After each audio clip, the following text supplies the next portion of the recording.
ensembles peuvent donc être réalisés à partir de pièces plastiques assemblées entre elles ou associées à des matériaux traditionnels comme le bois ou le métal.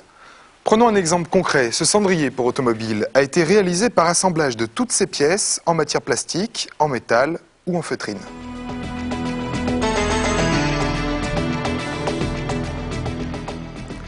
Les techniques d'assemblage et de collage sont différentes en fonction de la nature des matériaux plastiques utilisés.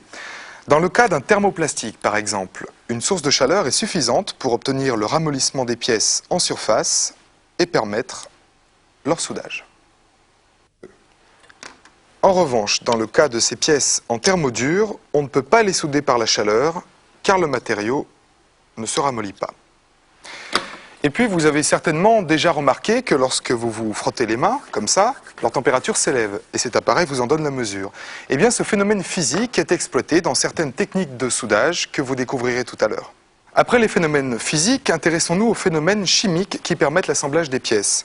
Si je mets du solvant sur ces thermoplastiques, le polymère se ramollit en surface, ce qui permet le collage des pièces. De la même façon, si je mets de la colle sur l'une de ces deux pièces, la colle étant un adhésif, j'obtiens le même résultat.